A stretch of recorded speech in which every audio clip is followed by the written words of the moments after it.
Okay, so this begins the last unit that we're going to have this term. So this is unit 4. It starts with chapter 6, and then we're going to talk briefly about appendix B, which is time value of money information, and then we'll go into chapters 10, 11, and 12 if we have time. So we'll go as far as the semester will take us. And then our last exam, given during finals week, of course, this will be remote, but it will be over this content, right? It's not a cumulative exam per se. So we're starting with chapter 6, which is cash and internal control. All right. So I'm going to take just a few minutes to talk about what a system of internal controls is. All right. Now you guys know my background is as an auditor, so I worked as an auditor. Auditors are basically accountants who come in and check to help ensure that companies are recording transactions accurately and reporting in a responsible way. Financial reporting, that is. So the reality is that as an auditor, we rely a lot on internal controls and a system of internal controls. So when I say that, the internal control system, you really want to think about policies and procedures that companies have in place to protect assets, prevent theft, all right? Ensure accurate transactions, and also promote efficiencies. And I'll give you just a brief example, right? If you've ever worked in retail, there's a good chance that your company had a policy of depositing cash in the night depository or at the bank night drop daily, all right? Particularly, usually it was an absolute policy. It may be if a certain threshold of sales was met. But that's an example of an internal control that protects assets, because if banks are holding cash, they're responsible for it, right? It's much more difficult to be stolen or otherwise misappropriated. All right. This would also include like inventory control systems. Like you walk in the point of the retail, there's the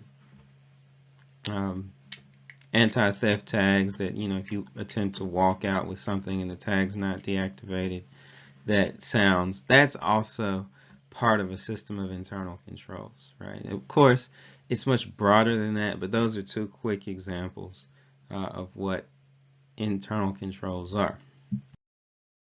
All right. Here are the principles of internal controls. I'm not going to um, go point by point here. You need to know the hot spots. Um, but if you've ever had a job, chances are you had a job description, all right, which lays out the expectations. It establishes responsibilities for you so that you know what's expected of you. And that's part of a system of internal controls, all right? You guys should understand the importance of accurate records based on what we've done thus far, right? You cannot make accurate financial statements if you don't have accurate accounting records, all right? Bonding key employees, and so many companies who will bond their cashiers. And bonding is basically an insurance policy that a company will take out on employees, that if that employee does steal cash out of a register or take funds designated for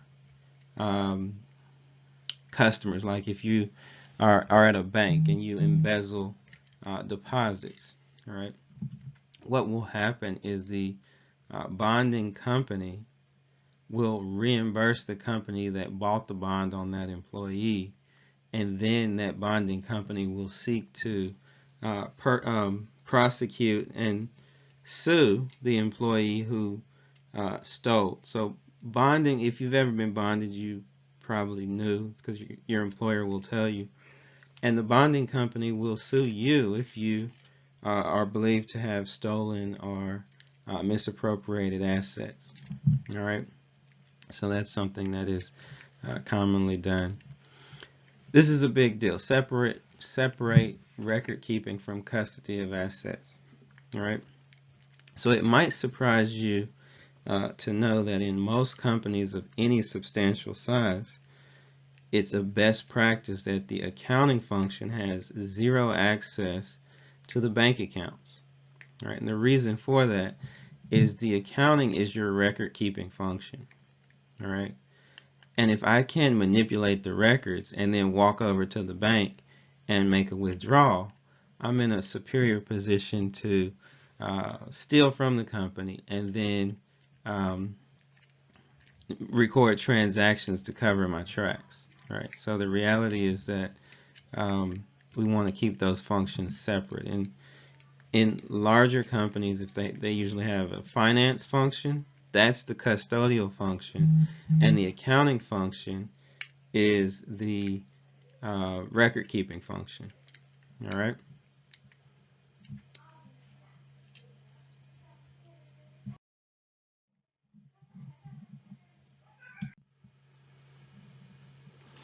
Okay, so when we're talking about internal control, we start with the concept that there is no perfect system of internal control. All right. Every system is subject to human error, which means I've made a mistake, and if I make a mistake, I can record an inaccurate transaction. I can give too much change at the point of sale. Those things can happen, right? These are mistakes, all right? Perhaps the bigger threat is the intentional attempts to circumvent a system of internal control, and that's human fraud, all right? Now, the reality is that as long as there have been internal controls, there are people who will seek to circumvent them, usually for personal gain. All right. Fraud is much more likely to occur when there's an opportunity for someone to do so. There's a financial pressure, and that person is able to rationalize the decision, right? So the reality of internal controls is that there's a cost to implement. So with each progressive internal control, it's a cost-benefit analysis, all right? And whether the subsequent or the next internal control is implemented really has to deal with do its benefits outweigh its costs? And if the answer is yes, then it's going to be instituted, and if the answer is no, then it would not be. Okay. So the reason that internal controls is kind of fit in this chapter with cash, because really the heavy lifting in this chapter relates to cash and cash transactions. But the reason that we just had this brief talk about internal controls is because most internal controls relate to cash. Cash is the most difficult asset to protect, because if I have cash, if I have a $20 bill and I go to spend it, no one asks where I got it from. It's owned by the person who possesses it, right? And that's the way cash works. So we'll talk about some common internal controls related to cash. The first I've already discussed a little bit, the handling of cash separated from record keeping. Okay, that's why larger businesses, larger companies have a finance function that's responsible for the bank accounts and the accounting function for record keeping and recording accurate transactions. All right. Also reference this a bit as well. Cash receipts promptly deposited in a bank. Cash is safer in a bank than it is in a register or on site, even in a safe. All right. And cash disbursements are made by check. All right. Um,